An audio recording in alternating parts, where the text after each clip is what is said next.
আসসালামু আলাইকুম। খোরশেদা কাকলি আমন্ত্রণ জানাচ্ছে এনটিভির মধ্যাহ্নের খবরে।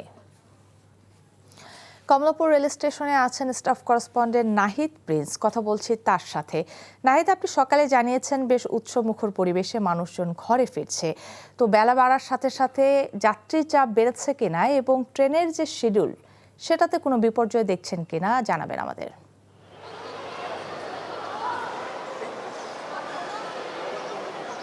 কাকলি, এখনও যাত্রীদের চাপ রয়েছে সেই হাসি মুখে, যেটি সকালেও জানিয়েছিলাম যে উৎসবমুখর পরিবেশে যাত্রীরা কমলাপুর রেল স্টেশনে আসছেন এবং তারা তাদের গন্তব্যে পরিবার নিয়ে ছুটে যাচ্ছেন। তো ট্রেনের শিডিউল বিপর্যয় তেমন একটি নেই।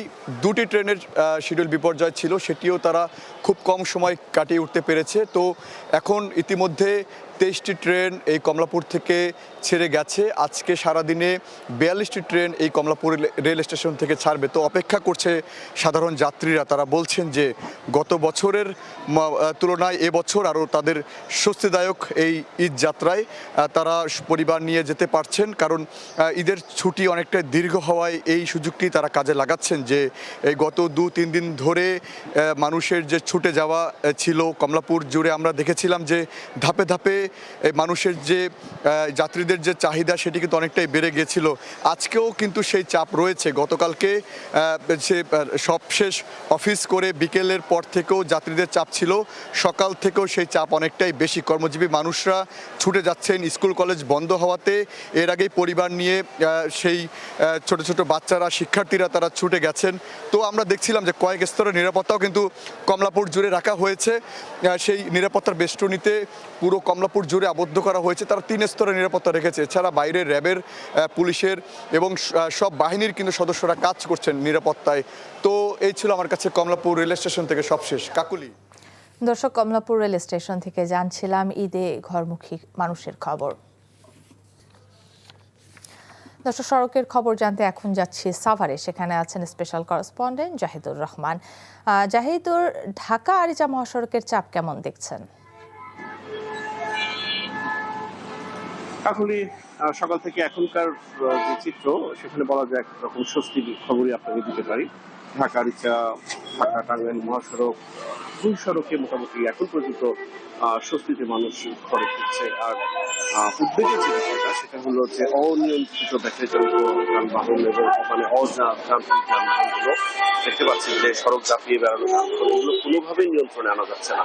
এটা হলো একটা বড় উদ্বেগের কারণ। কিন্তু এখন পর্যন্ত বিভিন্ন পয়েন্টের যে আমরা খবর নিচ্ছি গভর্নমেন্ট থেকে, সেখানকার তথ্য হচ্ছে যে এখন পর্যন্ত কোথাও কোনো সেরকম যানজট নেই এবং যানবাহনের চাপও নেই।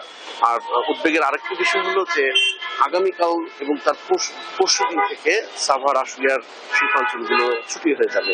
এই ছুটির পর যে একযোগে যে স্রোতটা নামবে, সেটা সামাল দিতেই এখন ছক করছেন নানা সংস্থার প্রতিনিধিরা, পুলিশ, হাইওয়ে পুলিশ সহ বিভিন্ন সংস্থার সমন্বয়ে তারা নানাভাবে পরিকল্পনা করছে যে এই চাপটা কিভাবে সামাল দেয়। তো সব মিলিয়ে এখন পর্যন্ত এখানকার যানবাহন এবং যান চলাচল পরিস্থিতি বেশ সন্তোষজনক। কাকলি। দর্শক, আমরা আবার ঈদযাত্রার খবর জানবো। এখন যাব চাঁদপুর লঞ্চ ঘাটে। সেখানে আছেন আমাদের স্থানীয় প্রতিনিধি শরীফুল ইসলাম। শরীফুল, ঢাকা থেকে বাড়ি ফেরা মানুষের লঞ্চ ঘাটে ভিড় কেমন দেখছেন এবং তাদের যাত্রা নিয়ে তারা কি বলছে?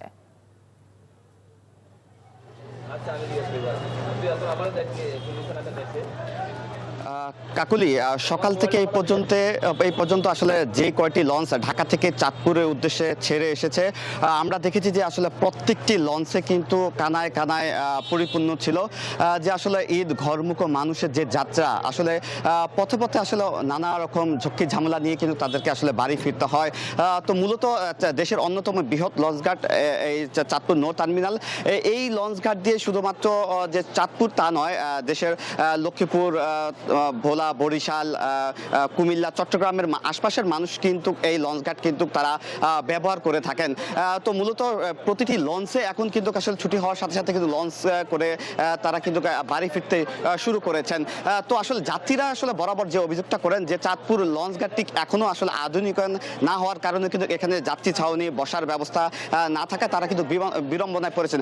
আরেকটি যে বিড়ম্বনার কথা তারা বলছেন যে আসলে ঘাটে নামার সাথে সাথে কিন্তু এক প্রকার কুলি এবং এবং গেটের বাইরে কিন্তু অটোরিকশা সিএনজি চালকের যেই দৌরাত্ম্য, তাই সেই দৌরাত্ম্যে কিন্তু তারা অতিষ্ঠ হয়ে পড়েছেন। ভাড়া নৈরাজ্য এবং কুলি নৈরাজ্য এক প্রকার আসলে বিড়ম্বনা প্রতি বছর কিন্তু চলতেই থাকে। কবে আসলে স্থায়ী লঞ্চ টার্মিনাল হবে এখনো কিন্তু আসলে বলা যাচ্ছে না।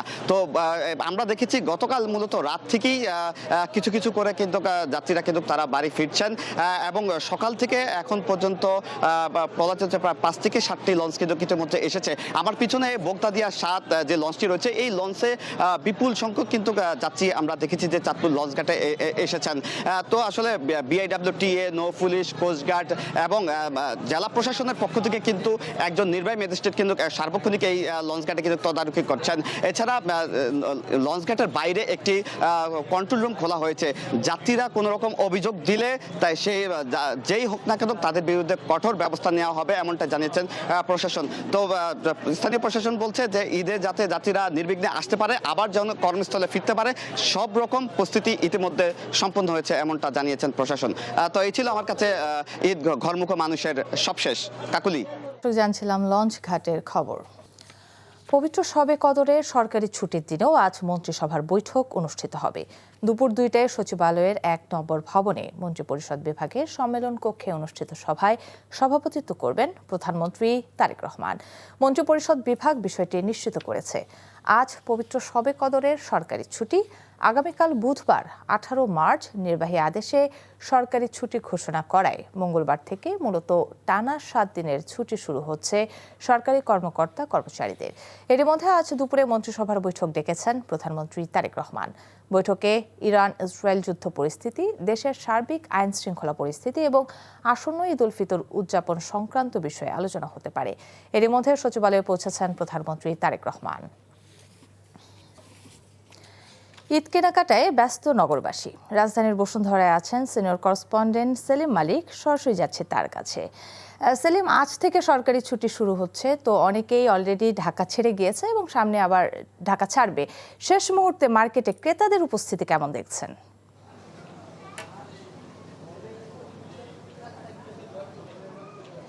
শেষ মুহূর্তে আজকে আপনাকে তথ্য জানিয়ে রাখি যে গতকাল কিন্তু শবে কদর রাত ছিল এবং আজকে সরকারি ছুটি। অনেকে কিন্তু ঢাকা ছেড়ে চলে গেছে। যেহেতু সরকারি ছুটি, সে কারণে কিন্তু আজকে একটু মার্কেট খুলতেও কিন্তু কিছুটা দেরি করেছেন এইসব ব্যবসায়ীরা।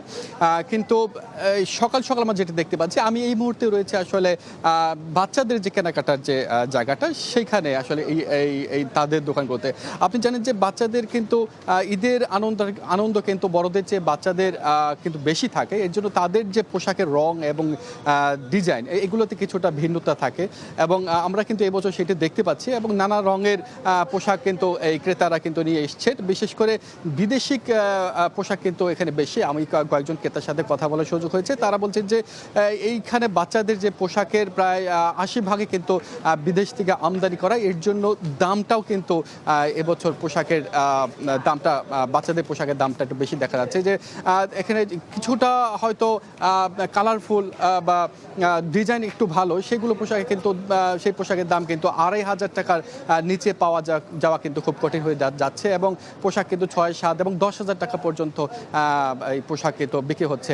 এবং এই বছর বাচ্চারাও কিন্তু এই ধরনের পোশাক বেশ পছন্দ করে থাকছেন। কিন্তু এই বছর বাচ্চাদের বাবা মার কথা যদি বলি, তারা কিন্তু যেহেতু এবার ঈদটা কিন্তু গরমের মধ্যে হচ্ছে এবং বাচ্চাদের বাবা মা কিন্তু পছন্দ করছেন কিছুটা হালকা ধরনের পোশাক, কারণ যে পোশাক পরলে তাদের খুব বেশি একটা গরম লাগবে না বা বেশি একটা ঘাম হবে না, এই ধরনের পোশাক কিন্তু বেশি পছন্দ করছেন। তবে এই মুহূর্তে আসলে খুব বেশি একটা কেনাকাটার তেমন তোড়জোড় দেখা যাচ্ছে না প্রথম বেলায়। হয়তো দিন গড়ানোর পরপরই অর্থাৎ বিকাল বা সন্ধ্যা থেকে কিন্তু এই কেনাকাটার ভিড়টা আরও বেশি বাড়বে বলে আমরা আশা করছি। তো এই ছিল আমার কাছে ঈদ কেনাকাটার খবর। দর্শক, জানছিলাম ঈদ কেনাকাটার খবর। ভরা বড় মৌসুমে এসে ডিজেল নিয়ে নানামুখী সংকটে পড়েছেন নাটোরের চাষিরা। আমাদের এই সময়ে প্রয়োজন নিরবচ্ছিন্ন সেচ। বৈদ্যুতিক সেচ পাম্প মালিকরা স্বস্তিতে থাকলেও 10,000-এর বেশি ডিজেল চালিত সেচ পাম্প নিয়ে দুশ্চিন্তায় পড়েছেন বড় চাষিরা। বড় মৌসুমে ডিজেল সংকটে নড়াইলের প্রান্তিক কৃষকরাও দুশ্চিন্তায় পড়েছেন। নাটোর থেকে হালিম খান ও নড়াইল থেকে এম মুনির চৌধুরীর পাঠানো তথ্য ও ছবিতে আহমেদ শরীফের ডেস্ক রিপোর্ট। ডিজেল পেলে চলছে পাম্প, উঠছে পানি, নয়তো বন্ধ থাকছে পাম্প। এ অবস্থায় চলছে চলতি বোরো মৌসুমের নাটোরের চলন বিলের চাষাবাদ। চলতি বোরো মৌসুমে নাটোর জেলার ৫৭,৫৮৫ হেক্টর জমিতে বোরো চাষের লক্ষ্যমাত্রা নির্ধারণ করেছে কৃষি বিভাগ, যার অধিকাংশ আবাদ হয়েছে চলন বিলের সিংড়া ও গুরুদাসপুর উপজেলায়। বৈদ্যুতিক সেচ পাম্পের পাশাপাশি এসব অঞ্চলের প্রায় ১০,৫০ ডিজেল চালিত সেচ পাম্পে চলে সেচ কাজ, কিন্তু ডিজেল সংকটে পড়েছেন চাষিরা। তেল খুব সংকট দেখা যাচ্ছে, করছে তেল পাচ্ছি না, আমরা কি করব? কৃষকের ক্ষতি, বুঝছেন, আমরা এখন আবাদ করাই লাগবে, তেল কেনাই লাগবে। আগে কিনতাম আমরা হচ্ছে ১০৩ টাকা লিটার, এখন ৩ টাকা তিনি ১০ টাকা, ১০ টাকা তিনি ১৫ টাকা, এখন ২০ টাকা লিটার তেল কিনতে হচ্ছে। বিষয়টি মনিটর করা হচ্ছে বলে জানিয়েছেন কৃষি বিভাগ। অন্যান্য ভেহিকেলে তেলের সমস্যা হলেও যেন আমাদের কৃষকের ডিজেল চালিত যে সেচ যন্ত্র সেগুলোতে যেন কোনো প্রকার তেলের সংকট না হয় সে ব্যাপারে আমরা সংশ্লিষ্ট কর্তৃপক্ষের দৃষ্টি আকর্ষণ করেছি। আমরা যদি তেল সঠিকভাবে পাই তাহলে আমাদের নাটোর জেলাতে তেলের কোনো অসুবিধা হবে না, কিন্তু আমরা তেল একদম ৪ ভাগের ১ ভাগ তেল পাচ্ছি। বোরো মৌসুমে সেচের গুরুত্বপূর্ণ সময়ে ডিজেল সংকটে দুশ্চিন্তায় পড়েছেন নড়াইলের প্রান্তিক কৃষকরাও। স্থানীয় বাজারে চাহিদা মতো ডিজেল না পাওয়ায় সময় মতো জমিতে পানি দিতে পারছেন না অনেকেই। এতে উৎপাদন ব্যয় বাড়ার পাশাপাশি ফসলের ক্ষতির আশঙ্কা করছেন কৃষকরা। ডিজেলের অভাবে আছে, ধানগুলো যে কেমন ফ্যাকাশ হয়ে যাচ্ছে, পানির সমস্যা দেখা দিচ্ছে। এখন তেলের শর্ট, প্রচুর দাম বেড়ে গেছে। আমাকে দেখা গেল যে সারা বছর ব্লক করেছে, আমি যদি ব্লকের দাম মার যায় তাহলে তো আমাকে খাওয়ার কিছু নেই সারা বছর। এই ব্যাপারে কৃষকদের পাশে থাকার আশ্বাস দিয়েছে কৃষি সম্প্রসারণ অধিদপ্তর।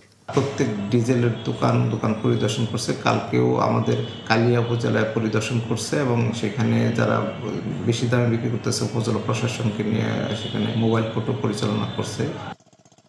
ডিজেলের সংকট দ্রুত সমাধান করা না হলে বড় মৌসুমে সেচ দিতে ব্যর্থতার কারণে তাদের ফসলের উৎপাদন কমে যাওয়ার আশঙ্কা করছেন কৃষকরা।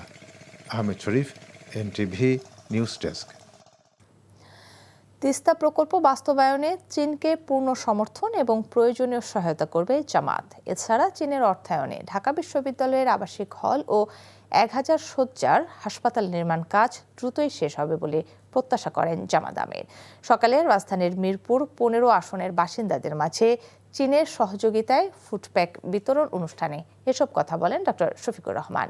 বলেন, কিছু দেশ বাংলাদেশের জন্য কোনো অবদান না রাখলেও দেশের সার্বভৌমত্ব হুমকিতে ফেলেছিল, অথচ চীন দেশের অর্থনীতি ও অবকাঠামোগত উন্নয়নে গুরুত্বপূর্ণ ভূমিকা পালন করেছে অনেকটা নিঃশব্দে। দেশটির রাষ্ট্রদূতের প্রতি আহ্বান জানান আরও উদ্যোগী হয়ে সহায়তা অব্যাহত রাখার। জামায়াত আমির জানান, নতুন করে কোনো দেশের আধিপত্যের বোঝা সহ্য করবে না জামাত। প্রত্যাশা করেন শান্তি শৃঙ্খলা নিরাপত্তা উন্নয়নে একসাথে কাজ করবে দুই দেশ। অনুষ্ঠানে চীনের রাষ্ট্রদূত জানান, দুদেশের বন্ধুত্ব দুদেশের মানুষের হৃদয়ে মিশে গেছে। তিস্তা চুক্তি এগিয়ে নিতে চায় চীন, সেক্ষেত্রে জামায়াতের সহায়তা ও সমর্থন প্রত্যাশা করে চীন। যথাযোগ্য ধর্মীয় মর্যাদা ও ভাব গাম্ভীর্য পরিবেশের মধ্য দিয়ে সারা দেশে পবিত্র লাইলাতুল কদর পালিত হয়েছে। সারা রাত ধর্মপ্রাণ মুসল্লিরা বিভিন্ন মসজিদে জড়ো হয়ে নামাজ আদায় করেন। মৃত স্বজনদের মাগফিরাত কামনায় রাজধানীর আজিমপুর কবরস্থানে কবর জিয়ারত করেন অনেকেই। ইফতেখার রেজার রিপোর্ট। হাজার রজনীর চেয়েও শ্রেষ্ঠ রজনী পেয়ে দেশের ধর্মপ্রাণ মুসলমানরা ইবাদতে মশগুল হন আল্লাহকে রাজি খুশি করতে। রাজধানীর সব মসজিদে প্রচুর সংখ্যক ধর্মপ্রাণ মুসলমান সমাগত হয়ে লাইলাতুল কদরের নামাজ আদায় করেন। প্রতিটি মসজিদে গভীর রাত পর্যন্ত লাইলাতুল কদরের গুরুত্ব তুলে ধরে আলোচনা করেন ইমামরা।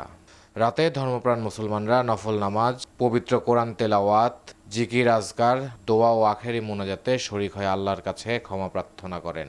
সে আল্লাহর বিধান কোরআনুল করিম, দ্বীনের বার্তা যদি আমরা মেনে চলতে পারি, মুহাম্মদুর রাসূলুল্লাহ সাল্লাল্লাহু আলাইহি সাল্লাম যিনি সারা জাহানের শান্তির দূত, তিনি শুধু মুসলমানদের জন্য নবী নয়, সারা জাহানের জন্যই তিনি রহমতের বার্তা নিয়ে এসেছেন। তার দেখানো গাইডলাইন যদি আমরা লাইলাতুল কদরের এই শিক্ষা থেকে ফলো করতে পারি, আশা করা যায় আল্লাহ তাআলা আমাদের জীবনে এখনও পরিপূর্ণ শান্তি দেবেন। এদিকে মৃত স্বজনদের মাগফিরাত কামনায় রাজধানীর আজিমপুর কবরস্থানে কবর জিয়ারত করেন অনেকেই। কবর জিয়ারত করতে আসা মুসল্লিরা বলেন, এমন ফজিলতপূর্ণ রাতে আল্লাহ যেন কবরবাসীদের সবাইকে ক্ষমা করে দেন, সেটাই তাদের প্রার্থনা। 27 রাত্রে এই কবরস্থানটা জিয়ারত করতেছি যাতে আব্বা আম্মার রুহের মাগফিরাতের জন্য। আমি লাইলাতুল কদরের নামাজ শেষ করে কবরবাসীর জন্য দোয়া করার জন্য এই কবরস্থানে এসেছি। এখন যারা কবরবাসী আছেন তাদের যত গুনাহ খাতা চান আল্লাহ জানি সবাইকে ক্ষমা করে দেন। পবিত্র রমজান মাসে লাইলাতুল কদরে ইসলামের মহাগ্রন্থ আল কোরআন নাজিল হয়েছিল।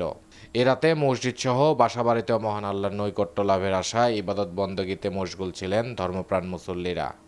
Iftekhar Reza, NTV news, Dhaka.